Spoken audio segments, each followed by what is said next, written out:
Hello, everyone. This is Ivy. Hi, Janae. Hi, Kim.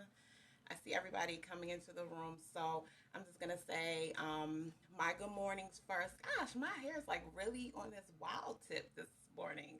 So,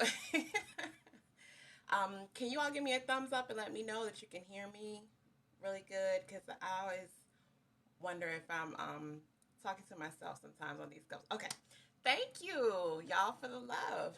All right, so today I'm talking about the 5 ways that hi your path to fit.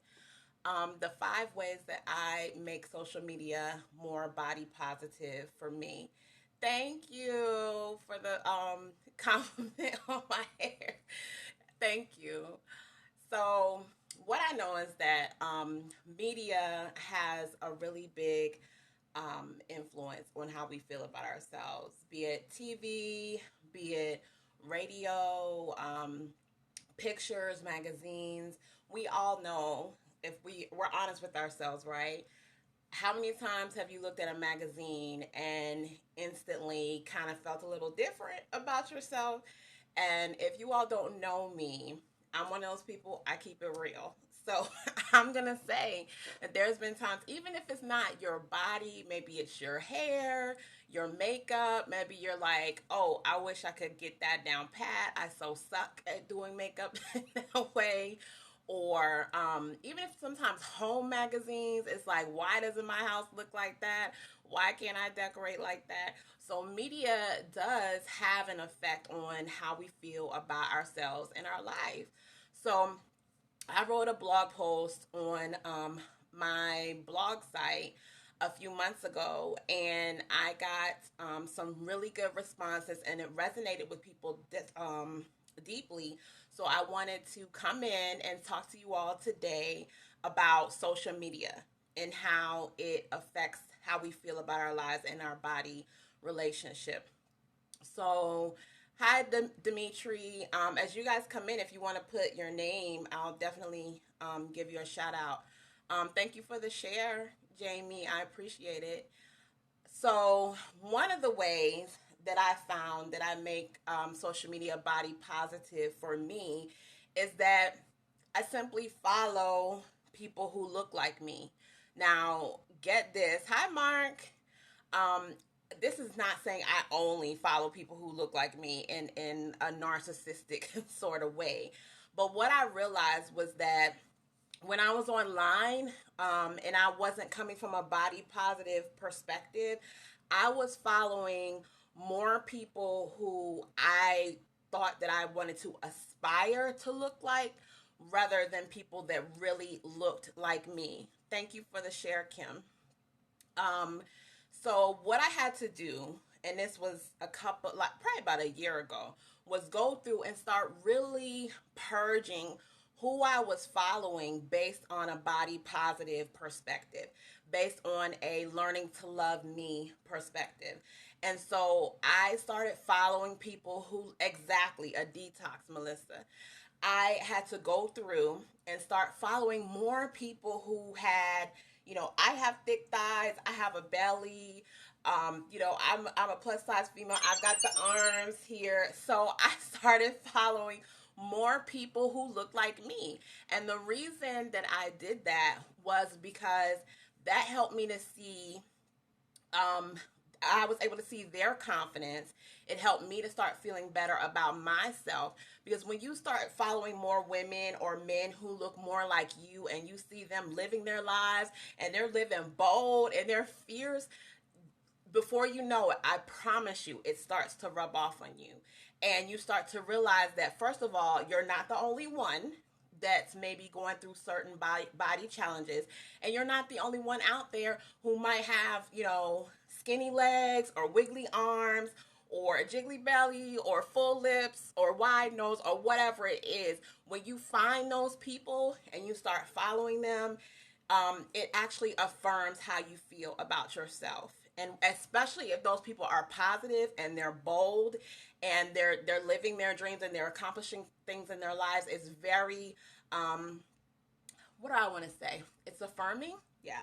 Okay, so that's one of the reasons. That's one of the things that I do to have a more body positive social media experience. Um, the second thing that I do was that I unfollowed the body shamers. Now, if you don't know who a body, I'm gonna turn my computer off because it'll be over here making all kind of noise. Okay, so if you don't know what a body shamer is, let me introduce you. Following folks who aspire to look like can lower your self-esteem. Right, Kim. If you're following people that you aspire to look like, that can lower your self-esteem. You're exactly right, because you're always looking at them and looking at yourself in a negative way, because you're looking more at what you don't have rather than celebrating what you do.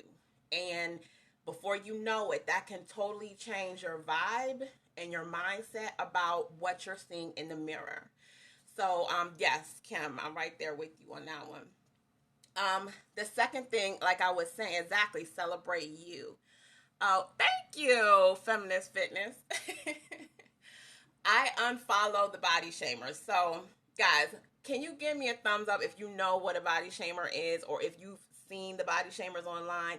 These are the people that maybe post pictures of other people to make fun of them, or they they talk about people's bodies. These are the people that maybe post pictures of people who are short and talk about them, or post pictures of people who are fat, or post pictures of people's hair and making fun of that, or oh god, what's going on with her makeup, or people's clothes. I mean, these are just the people that you see that are shaming other people, period.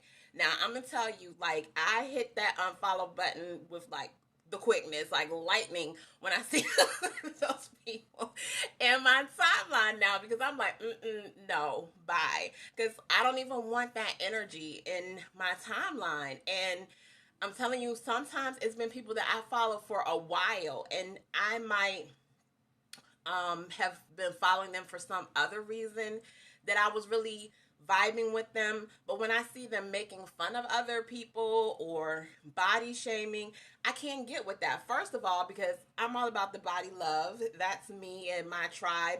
We're here to help people feel better about their bodies. I'm all about body image and body positivity. So I don't even have room in my space for that. So another reason is that when you follow people who are negative and who are shaming, body shaming is a reflection of their own insecurities. Yes, Mark, you're right. Um, you like body love, Demetri? Thank you. um, One thing about it is that when you see those people body shaming and you keep following them, that's another thing. Sometimes that rubs off on how you feel about yourself, and sometimes it rubs off on how you feel about other people. Because you guys, okay, again, let's be honest. Like, let's get naked in this Periscope and be honest about how many times we're around people who talk about other people or joke about other people, and the next thing you know, you fall prey into it, and you're right in that same mindset. It's so quick to fall into it. And so, if you have that in your timeline all the time, or you have those people in your circle all the time, before you know it, you start picking it up and start doing it. And then, you know what? That mindset and that energy affects you and your body relationship. And a lot of times we wonder, well, how come I can't feel better about my body, or how I never feel good about myself? Because you're putting a lot of energy into talking about everyone else. As Mark says, your insecurities about how you feel about yourself, and you're putting it out to other people, is reflecting back on you, and it's just a vicious cycle of negativity and negative energy. So we want to get rid of that. I want to get rid of that in my timeline. So that's why with the lightning, I hit the unfollow button. Unfollow button. Um, you truly have to believe that everyone is beautiful as they are. Exactly. Exactly. Yes, exactly. And that's however they are. It's so quick to it's so easy, should I say, to look at someone and be like, "Ooh, what is that?" Whether it's how they dress or what, it's so easy to get in that judgmental space. But the more we practice love, the more that love comes back to us, and the more we can have that love in our body relationship. So I want to move on to number one was I follow people who look like me. Number two is I unfollow the body shamers or people who push body abuse. Let me also highlight that too. That might be the people who are talking about disordered eating, or you might see people who are talking about the excessive exercise, things like that. I'm not talking about from a love perspective, but from a being negative to your body perspective. The third one is I ditched inspiration. So the inspiration is when you're looking at other people, and Kim talked about this earlier. If she's still here, this is where this falls in. People who you look at them and then you start falling into that mindset of, why don't I look like that? Or they say, yes, Fitspo too. They say, oh, for 2 weeks I did 100 sit-ups and look at me. So you start following those people, right? And then you're like, oh yeah, I want to follow them so they can inspire me. And every day you're doing these 100 sit-ups and you're not getting that result. Well, the truth is that everybody is different. And by that, I mean two different, everybody is different. Just because they did it and it worked for them does not mean it's going to necessarily work for you. We all have different chemistry. We all have different body builds. It can be easy to continue to look at those people for the inspiration and thinking, if I follow them, this is going to keep me motivated. This is going to keep me inspired. But it actually can backfire and cause you to actually hate your body even the more. Yes, you can't replicate everyone's oh, that faded away. Periscope. Ugh, boom. But thank you all for the hearts. But that's what I'm talking about when I say that. And I think it was Kim that said earlier, the lies they tell. That's another part of this conversation, is that, yeah, how do we know if these people are really telling the truth? Okay, guys? They might be saying that they're doing 100 sit-ups for every day, and then bam, they have a six-pack over 2 weeks. We don't know that's true. And even if it is, it's okay. That's their body. Like what is it? Do you, boo? Like, do your thing and just stick with what works for you, out of love, energy for your body, and because you love yourself, and because you're motivated by whatever your goals are. So ditch the inspiration. Jamie, I did see your comment saying that you fell into that earlier too, and I totally get it. I've been there, because it's so easy. We want something to post on the wall of our lives that's gonna keep us motivated, right? So sometimes we follow those people with that intention, but it can easily backfire. So that's why I stopped following those people. Exactly. There's also a lot of ableism and inspiration. Yes, very good point. That too. And what I say is, my healthy is not your healthy. What I'm able to do, what you're able to do is not the same thing that I'm able to do. So, I can't start feeling bad about myself because I can't do everything that you can do. What I need to do is celebrate me for what I'm able to do. So, number 4 is that I'm authentic in my own post. And this kind of follows behind the inspiration and the lies you tell thing, is that I try to be very authentic in what I post. By I don't want to be out there telling people that I'm eating carrots and tomatoes all the time or whatever. I'll post my cupcakes. I'll say this is where this is where I am. This is what I'm doing. I'm not gonna lie and say that I do yoga every damn day, because I don't. I'm not gonna say that I'm always running, because I'm not. I post pictures with no makeup. I post pictures when I'm in the bed. I post pictures when I have a head wrap on my head. So I try to make sure that I'm authentic also, because there are people following me too. And so I don't want to ever be a representative of something that's negative or something that's causing someone else to be in disconnection from their own body. Yeah, yeah, right, Jamie. Yoga almost every day. Exactly. Um, so I try to make a conscious choice to share my imperfections and my challenges. I don't even want to call them failures, but challenges as much as my successes. I try to make sure that I share those things the most, because it's easy to get into that mode on social media where we only want to share the things that make us look like a superstar, right? Like we're always on top of stuff. Um, Look at me, I'm the guru or whatever. And I tell people all the time, I'm on a body journey. Even when I blog, I just recently shared in my blog my body struggles in my body relationship. I'm the body relationship coach, and I'm going to tell you there are days when you do not feel connected or loving about your body. I have those days.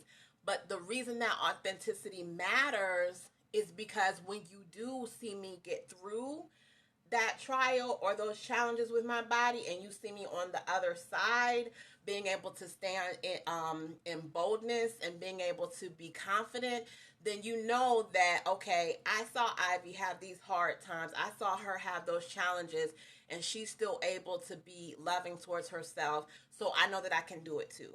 I don't want to put out anything false. um the last thing that I do is that I get, and thank y'all for all the heart love. I appreciate it. Thank you. I give love to other body positive posts. So when I see my other body positive people out there, I try to make sure I give them comments and love. And, if I'm on Periscope and I can watch them and give them good feedback and tap, tap, tap screen, whatever, I try to make sure that I'm there for those people on social media, because it's not easy to be body positive. That's not necessarily the end thing to do. So when those people are doing that on social media, I try to make sure that I'm there to support them and give them comments or share their stuff or whatever, because I try to come from an abundance mindset, and knowing that there's plenty for all of us out here. And if I can help you feel better about your body, or I can help you get your message out there, I'm there for that. And the law of attraction tells us that what we focus on is what we receive. And so I'm focusing on other body positive people. So I hope that that also, and I know for a fact that it also helps me to attract more body positive people into my circle. So that's my 5 ways, guys. Does anybody have any questions while before I leave, or in any of those areas where you're still struggling and you want some feedback while I'm still here? If not, then I'm going to say peace and love, and I'll see you all on the next scope. Thank you all for watching. Thank you, Kim. Thank you all for watching. Thank you for all the hearts. My hashtag is BOPO Scope, BOPO Scope. And I am Ivy, the body relationship coach. You can find me on SeeBodyLoveSelf.org. And see you guys next time. Much love. Mwah.